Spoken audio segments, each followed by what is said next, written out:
तुम क्या झेलने को तैयार हो? ये सवाल जितना सीधा लगता है असल में उतना ही गहरा है, क्योंकि जिंदगी में सफलता सिर्फ सपने देखने से नहीं मिलती, बल्कि उस कीमत को चुकाने से मिलती है जो हर सपना मांगता है। सिर्फ बोलने से नहीं, जब तक दिल की गहराई से जवाब न आए हाँ मैं सब कुछ झेलने को तैयार हूँ, तब तक न तो मेहनत पूरी होती है और ना ही सफलता मिलती है। कुछ ऐसा ही सवाल भारत के बेहतरीन ऑलराउंडर हार्दिक पांड्या के सामने भी खड़ा था।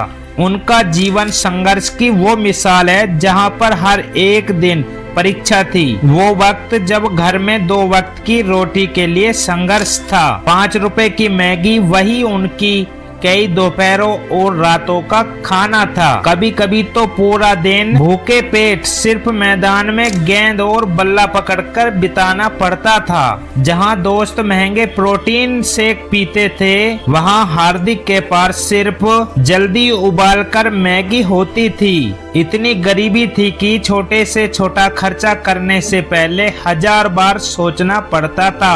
हार्दिक हिमांशु पांड्या का जन्म 11 अक्टूबर 1993 को गुजरात के छोटे से गांव 84 में हुआ। हार्दिक के पिता हिमांशु पांड्या का सूरत में छोटा सा कार का फाइनेंस का बिजनेस था और मलिनी पांडे एक हाउसवाइफ हैं। हार्दिक के पिता को क्रिकेट बहुत पसंद था। टीवी पर जब जब मैच आता वे घंटों क्रिकेट देखते थे। उनकी आंखों में हमेशा एक ख्वाब रहता कि उनके बेटे भी एक दिन इंडिया के लिए खेलेंगे। हार्दिक के पापा हिमांशु पांड्या उन्हें और बड़े भाई कुणाल पांड्या को बड़ौदा के एक स्टेडियम में क्रिकेट मैच देखने के लिए ले गए। वहीं से हार्दिक के दिल में क्रिकेट का दीवाना पैदा हो गया। इसके बाद तो दोनों भाई गली मोहल्ले में दिन रात क्रिकेट खेलने लग गए। पिता हिमांशु पांड्या ने ये जुनून देखा और एक बड़ा फैसला लिया। साल 1998 में उन्होंने अपने गांव का जमा जमाया बिजनेस छोड़ दिया और परिवार को लेकर बड़ौदा शहर आ गए। शहर में सिर्फ एक बेडरूम वाले छोटे से घर में रहना आसान नहीं था, लेकिन सपनों के लिए ये कुर्बानी जरूरी थी। उन्होंने दोनों बेटों का दाखिला किरण मोरे क्रिकेट एकेडमी में करवाया। हार्दिक बहुत छोटे थे, इसलिए पहले दिन उन्हें एकेडमी में एंट्री नहीं मिली, लेकिन जब किरण मोरे ने हार्दिक को बैटिंग करते देखा वो हैरान रह गए। उन्होंने तुरंत कहा ये बच्चा खास है, इसे अंदर लाओ। इसके बाद हार्दिक ने किरण मोरे से क्रिकेट की प्रोफेशनल ट्रेनिंग लेनी शुरू कर दी। हालांकि पढ़ाई में हार्दिक का मन बिल्कुल नहीं लगता था। स्कूल से आए दिन शिकायतें आती थी, आपका बेटा पढ़ाई में कमजोर है, इसका कोई भविष्य नहीं है। यह सुनकर पेरेंट्स को बहुत दुख होता था। एक दिन गुस्से में पिता ने जवाब दिया, तुम नहीं जानते एक दिन मेरा बेटा बहुत बड़ा आदमी बनेगा। घर से एकेडमी की दूरी लगभग 20 से 25 किलोमीटर थी, लेकिन पिता रोज अपने स्कूटर पर हार्दिक और कुणाल को खुद एकेडमी छोड़ने जाते थे। जब भी हार्दिक के पापा अपने काम में बहुत ज्यादा बिजी रहते थे तो वो अपने दोस्त को बोलते थे कि घर जल्दी लेकर आ जाएं। लेकिन हार्दिक को ये बात बिल्कुल पसंद नहीं थी। उन्हें अच्छा नहीं लगता था कि उनके पापा अपने दोस्त से बार बार मदद मांगे। एक दिन हार्दिक ने अपने पापा से साफ साफ कह दिया, पापा आप किसी और को हमारे लिए चीजें लाने या कोई काम करने को मत कहो। हमें अच्छा नहीं लगता कि कोई ये बोले कि हम आपकी वजह से नहीं बल्कि उसकी मदद से सफल हुए हैं। हार्दिक की सोच शुरू से ही साफ थी, खुद की मेहनत से आगे बढ़ो, दूसरों पर बोझ मत बनो। पिता ने 10,000 की एक बाइक खरीद के दोनों भाइयों को दे दिया। वे दोनों उसी से एकेडमी ट्रेनिंग के लिए आना जाना करते थे। हार्दिक का गेम दिन पर दिन निखरता गया। हार्दिक का स्कूल में मन नहीं लगता था और इसके बाद उन्होंने अपनी पढ़ाई छोड़ दी। साल 2008 में पिता को मल्टीपल हार्ट अटैक आए और डॉक्टरों के द्वारा उन्हें बेड रेस्ट करने को कहा गया। अब घर की आमदनी की जिम्मेदारी हार्दिक पर थी। हार्दिक और उनके बड़े भाई शहर गांव के सभी टूर्नामेंट खेलते थे। उनके पास ज्यादा पैसे नहीं थे। वे अपनी किट उठाकर लोकल ट्रेन से मैच खेलने जाते थे। वापसी में कभी ट्रक में बैठकर तो कभी बिना टिकट लोकल ट्रेन से घर लौटते थे।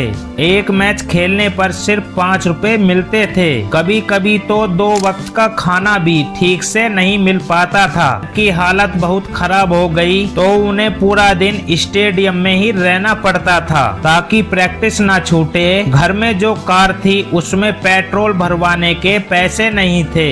बैंक की किस्तें भी बाकी थी, इसलिए कार को छुपा कर रखते थे कि कहीं बैंक वाले ना उठा ले जाएं। सोचिए जब घर की हालत इतनी खराब हो और सामने कोई रास्ता ना दिखे तब भी हार्दिक ने कभी हिम्मत नहीं हारी। वो जानते थे कि भारत जैसे देश में जहां 140 करोड़ लोग हैं वहां क्रिकेट खेलने का मौका सिर्फ 11 खिलाड़ियों को मिलता है। इतना बड़ा कंपटीशन होता है कि कोई भी डर जाए। अगर हार्दिक चाहते तो कोई छोटी मोटी नौकरी कर सकते थे ताकि घर का खर्चा चल सके, लेकिन उन्होंने ऐसा नहीं किया। उन्होंने अपनी मेहनत, अपना समय, अपनी पूरी जिंदगी क्रिकेट को दे दी क्योंकि वे जानते थे कि अपने सपने पूरे करने के लिए आपको कंफर्ट जोन से बाहर निकलना पड़ता है। हार्दिक के अंदर एक जुनून था, एक पागलपन था और यही चीज उन्हें बाकी लोगों से अलग बनाती है।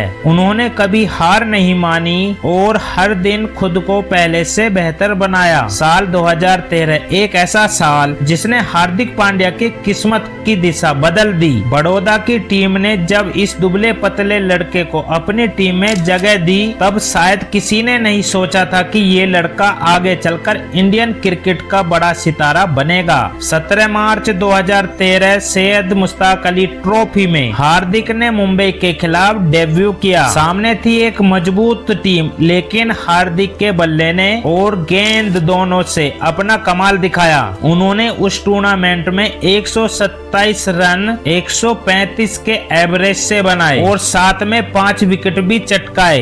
इस प्रदर्शन के बदले उन्हें 80,000 रुपए की पेमेंट मिली, जो उनके लिए बहुत बड़ी बात थी क्योंकि उनके घर की हालत उस वक्त अच्छी नहीं थी। इसी साल 28 नवंबर 2013 हार्दिक ने फर्स्ट क्लास क्रिकेट में कदम रखा। फिर आया 2013 से 14 का सीजन जिसमें हार्दिक ने 9 मैच खेले और 219 रन बनाए, लेकिन असली धमाका तो 30 मार्च 2014 को हुआ।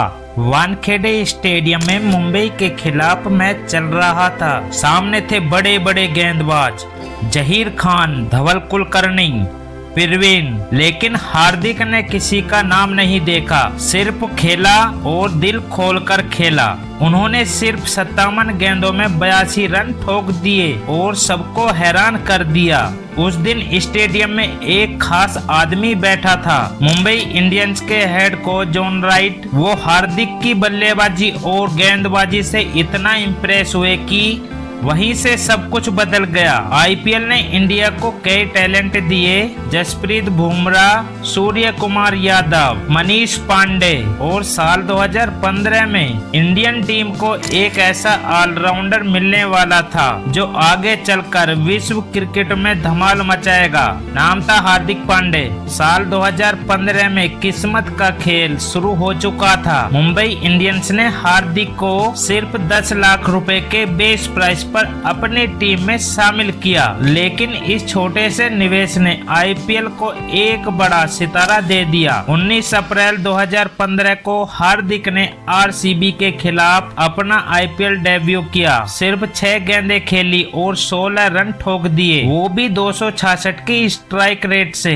पहले ही मैच में हार्दिक ने दिखा दिया कि वो किसी से कम नहीं है। फिर एक और धमाकेदार पारी। कोलकाता के खिलाफ हार्दिक ने 21 गेंदों में तूफानी रन बनाए और मुंबई इंडियंस को प्लेऑफ की रेस में जिंदा रखा। अब लोग हार्दिक को जानने लगे थे और मुंबई इंडियंस ने उसी साल टाइटल भी जीत लिया। हार्दिक को मिला 50,000 रुपए का चेक, लेकिन असली जीत ये थी कि 3 महीने पहले जो लड़का 2 वक्त की रोटी के लिए भाग दौड़ कर रहा था, आज वही करोड़ों लोगों का हीरो बन गया था। सब कुछ मुमकिन हो पाया सिर्फ एक वजह से, क्योंकि हार्दिक ने क्रिकेट के लिए अपना सब कुछ झोंक दिया था। इसके बाद आया एक और सुनहरा मौका, सैयद मुश्ताक अली ट्रॉफी। 2015 से 16 में शानदार ऑलराउंडर परफॉर्मेंस ने उन्हें जनवरी 2016 में ऑस्ट्रेलिया टूर के लिए टीम इंडिया में जगह दिला दी। सोचिए 2011 में तब हार्दिक दोस्तों के साथ टीवी के सामने बैठकर इंडिया के लिए चेयर कर रहे थे, और अब 2016 में वही लड़का टीम इंडिया को रिप्रेजेंट करने जा रहा था। जनवरी 2016 हार्दिक ने ऑस्ट्रेलिया के खिलाफ T20 इंटरनेशनल डेब्यू किया। फिर आया बांग्लादेश के खिलाफ 2016 का T20 एशिया कप। मैच का आखिरी ओवर, जीत और हार का फासला बस 1 रन का था। हार्दिक ने वो ओवर डाला और इंडिया को 1 रन से जीत दिला दी। उस दिन हार्दिक को पूरे देश ने सलाम किया। 16 अक्टूबर 2016 न्यूजीलैंड के खिलाफ हार्दिक ने वनडे डेब्यू किया। उस मैच में 3 विकेट झटके और सिर्फ 31 रन दिए। उन्हें मिला मैन ऑफ द मैच का अवार्ड और वो ऐसा करने वाले चौथे भारतीय बने। फिर आया चैंपियंस ट्रॉफी 2017 का फाइनल। पाकिस्तान के खिलाफ जब पूरी टीम लड़खड़ा रही थी, तब हार्दिक अकेले लड़े। सिर्फ 43 गेंदों में 76 रन बनाकर उन्होंने सभी का दिल जीत लिया। भले ही इंडिया वो मैच हार गया हो। 24 जुलाई 2017 में हार्दिक ने अपना टेस्ट डेब्यू भी कर लिया। एक छोटे से शहर से निकला लड़का अब क्रिकेट की तीनों फॉर्मेट में इंडिया को रिप्रेजेंट कर रहा था। साल 2018 में हार्दिक अब एक स्टार बन चुके थे। आईपीएल हो, इंटरनेशनल क्रिकेट हो या फैंस का प्यार, हर जगह सिर्फ एक ही नाम गूंजता, हार्दिक पांडे। 2018 में उन्होंने कई बार अपनी बल्लेबाजी और गेंदबाजी से मैच जीताए, लेकिन क्रिकेट में सिर्फ ऊंचाइयां नहीं होती, कभी कभी जिंदगी हमें अचानक गिरा देती है। 2019 का वर्ल्ड कप हार्दिक टीम इंडिया के हिस्सा थे। उन्होंने कई शानदार पारियां खेली, लेकिन फाइनल में इंडिया हार गई। इस हार का दुख भारतीय को हुआ और हार्दिक भी अंदर से टूट गए थे, लेकिन इसके बाद जो हुआ वो और भी बड़ा झटका था। 2019 के बाद हार्दिक की पीठ में गंभीर चोट लग गई। उन्हें क्रिकेट से ब्रेक लेना पड़ा। एक ऐसा खिलाड़ी जो हर दिन मैदान पर अपने सपनों के लिए लड़ता था, अब बिस्तर पर लेटा हुआ था। सर्जरी हुई, दर्द भरे दिन थे और सबसे बड़ी तकलीफ ये थी कि लोग कहने लगे थे अब हार्दिक वापस नहीं कर पाएगा, लेकिन शायद वो हार्दिक को नहीं जानते थे। हार्दिक ने हार नहीं मानी, मेहनत की और फिर से फिट होकर मैदान में लौटे। जनवरी 2019 में हुए एक टीवी शो में कंट्रोवर्सी की वजह से हार्दिक पांड्या को बीसीसीआई ने बैन कर दिया और उन्हें ऑस्ट्रेलिया दौरे के बीच ही वापस इंडिया बुला लिया गया। 12 दिन बाद बीसीसीआई ने उन पर लगे बैन हटा लिए। 2020 में उन्होंने आईपीएल में जबरदस्त वापसी की, बल्ले से तबाही मचाई और मुंबई इंडियंस को फिर से चैंपियन बनाया। लेकिन हार्दिक की जिंदगी में असली मोड़ तब आया जब उन्होंने जनवरी 2021 में पिता को खो दिया। वो उनके सबसे बड़े सपोर्टर थे। उस दुख के बाद भी हार्दिक नहीं टूटे, बल्कि और मजबूत हो गए। फिर आया 2022 का आईपीएल, हार्दिक की किस्मत बदलने वाला सीजन। नई टीम गुजरात टाइटंस ने उन्हें कप्तान बनाया। कई लोगों ने सवाल उठाए, क्या हार्दिक लीडर बन पाएंगे? लेकिन हार्दिक ने सबका मुंह बंद कर दिया। पहले ही सीजन में गुजरात टाइटंस को चैंपियन चैंपियन बना दिया, खुद बल्ले और गेंद दोनों से लीड किया और बन गए IPL विनिंग कैप्टन। जो लड़का कभी अपने खाने के लिए जूझ रहा था, आज करोड़ों लोगों के लिए इंस्पिरेशन बन गए हैं। हार्दिक पांड्या की कहानी सिर्फ क्रिकेट की नहीं, वो जज्बे की कहानी है, विश्वास की कहानी है और कभी ना हार मानने की कहानी है।